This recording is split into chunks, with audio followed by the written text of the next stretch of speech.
Friends, my name is Mustafi. आपका welcome है मेरे चैनल पे। तो लेक्चर स्टार्ट करने से पहले मैं आपसे कहना चाहूँगा कि आप मेरी वीडियोस को लाइक करें, शेयर करें और मेरे चैनल को सब्सक्राइब करें, बेल आइकन को क्लिक करें ताकि मेरी अपलोड करता वीडियो आपके पास जल्द से जल्द पहुँचे। तो आज का लेक्चर हमारे पास हमने second year chapter first homeostasis start किया था, जिसका लेक्चर नंबर 6 है ये। तो जिसमें आज हम पढ़ेंगे थर्मो रेगुलेशन इन प्लांट। ठीक है, चलिए स्टार्ट करते हैं lecture. Thermo regulation in plant. ठीक है, when temperature is maintained with in a range or in the body of plant। हमारे पास जो है टेम्परेचर जो है एक रेंज तक जो है मेंटेन होता है, जो उसकी रेंज होती है फिर प्लांट की, उस रेंज तक जो है मेंटेन करना क्या कहलाता है, थर्मो रेगुलेशन। ठीक है, टेम्परेचर को मेंटेन करना। The normal range of temperature is कितनी, क्या नॉर्मल टेम्परेचर होती है प्लांट की बॉडी की, 10 सेंटीग्रेड टू 35 सेंटीग्रेड होती है। ठीक है, अब हमारे पास क्या है, when change occurs in temperature the plant's body is affected। ठीक है, जब भी चेंज होगा टेम्परेचर में, ठीक है, तो प्लांट की बॉडी को इफेक्ट होगा। ठीक है, चाहे लो हो या हाई टेम्परेचर हो, both have great influence upon the metabolic process. और ये दोनों जो है एक जो है बड़ा असर रखते हैं मेटाबॉलिक प्रोसेस पे ऑफ सेल्स के, as well as on cell membrane और सेल मेम्ब्रेन पे। ठीक है, the adaptations of plants to low and high temperature are follows. क्या एडेप्टेशन है प्लांट्स की। ठीक है, लो और हाई टेम्परेचर पे देखते हैं।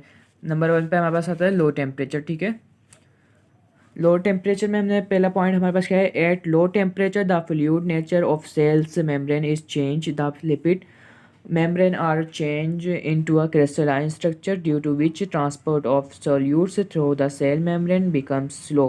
कह रहे हैं कि जो है लो टेम्परेचर पे क्या होता है, फ्लूइड नेचर होती है, लिक्विड नेचर जो है सेल मेम्ब्रेन की, ठीक है, वो चेंज होने लगती है। और लिपिड की जो होती है और मेम्ब्रेन की, लिपिड से मेम्ब्रेन बनी हुई होती है, तो जो है लिपिड्स की वजह से membrane are change, the lipids of membrane are change, lipids जो है चेंज होने लग जाते हैं मेम्ब्रेन के। ठीक है, एंड इनटू किस में चेंज होते हैं, crystalline structure due to which transport. और क्रिस्टलाइन स्ट्रक्चर में जमना शुरू हो जाते हैं। ठीक है, सॉलिड क्रिस्टल बॉक्सेस टाइप बनने लग जाते हैं। ठीक है, क्यूब टाइप्स। ठीक है, वो जमना शुरू हो जाते हैं, क्रिस्टलाइन हो जाती है। और टू ड्यू इसकी वजह से क्या होता है, ट्रांसपोर्ट ऑफ सोल्यूट। जैसे कि हमने आपको पिछले लेक्चर में बताया था कि सेल हमारे पास क्या होता है काम, सोल्यूट की ट्रांसपोर्ट कर रहा होता है, क्या नाम है, वाटर इन आउट भी जा रहा होता है और सोल्यूट भी इन आउट जा रहे होते हैं। ठीक है, थ्रू द सेल मेम्ब्रेन के से हो रही होती है ना ट्रांसपोर्ट, उसको जो है ना इफेक्ट करता है। ठीक है, बिकम्स वो स्लो हो जाती है, क्या हो जाती है, स्लो हो जाती है, क्रिस्टल बीच में जब हो जाता है तो उसके में रुकावट आ जाती है, वो ट्रांसपोर्ट नहीं हो पा रहा होता आसानी से। To control this condition unsaturated fatty acids are produce in the plant cell. और इस कंडीशन को कंट्रोल करने के लिए जो प्लांट जो है अनसैचुरेटेड जो है फैटी एसिड जो होते हैं वो जो है प्रोड्यूस करता है प्लांट सेल के अंदर, विच स्टॉप क्रिस्टल फॉर्मेशन, और जो कि स्टॉप कर देते हैं क्रिस्टल फॉर्मेशन को। ठीक है, नंबर 2 पॉइंट क्या है, at freezing point temperature ice crystal are form in the cells. कह रहे हैं जब फ्रीजिंग पॉइंट होता है, ठीक है, तो ice crystals are form in the cell, ice crystal जो है वो जो है फॉर्म हो जाते हैं सेल के अंदर। But the plants of cold regions change the composition of solute of cells. कह रहे हैं जो प्लांट्स हैं कोल्ड रीजन के, ठंडे इलाकों के, ठीक है, वो चेंज कर लेते हैं किसको, अपने सोल्यूट की कंपोजिशन को, जिससे वो बने हुए होते हैं उसको चेंज कर लेते हैं। So ice crystal are not form, इसकी वजह से आइस क्रिस्टल नॉट फॉर्म, इसकी वजह से आइस क्रिस्टल नहीं पैदा हो रहा होता, ठीक है, बन नहीं रहा होता, ठीक है, इन साइटोप्लाज्म के अंदर। ठीक है, but they may be form in cell wall.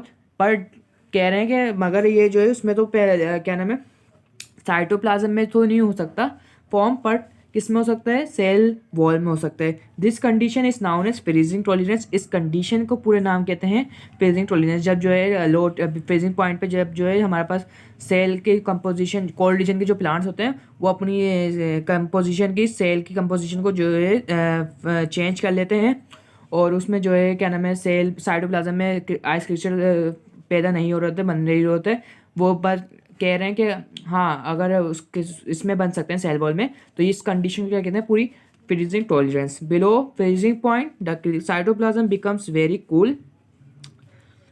अब इससे फ्रीजिंग पॉइंट से जो है अब नीचे और टेम्परेचर जाएगा, ठीक है, तो साइटोप्लाज्म जो है हो जाएगा कूल, ठीक है, but crystal are not produce in it, but crystal नहीं बनेगा इसके अंदर, ठीक है। अब हमारे पास सेकंड क्या है, हाई टेम्परेचर। हाई टेम्परेचर की पहला पॉइंट क्या है हमारे पास, high temperature has more bad effect on the plant. High temperature जो है रखता है बहुत ज़्यादा खतरनाक effect on plants. It destroys enzymes due to which metabolic processes are stopped. अब ये जो है डिस्ट्रॉय कर देता है एंजाइम्स को, ठीक है, ड्यू टू विच इसकी वजह से metabolic process are stop, metabolic process जो है वो रुक जाता है क्योंकि एंजाइम्स इसको डिस्ट्रॉय हो जाते हैं, ठीक है। To control the situation of high temperature. अब जो है हमें हाई टेम्परेचर की सिचुएशन को कंट्रोल किस तरह करना है, तो प्लांट्स स्टार्ट रैपिड ट्रांसपरेशन, और प्लांट जो है हाई टेम्परेचर की सिचुएशन को कंट्रोल करने के लिए स्टार्ट कर देगा रैपिड ट्रांसपरेशन, ज़्यादा transpiration to decrease the temperature, ताकि वो डिक्रीज कर सके टेम्परेचर को, ठीक है। नंबर 2 पे क्या है, due to hot and dry climate there is shortage of water and plants body.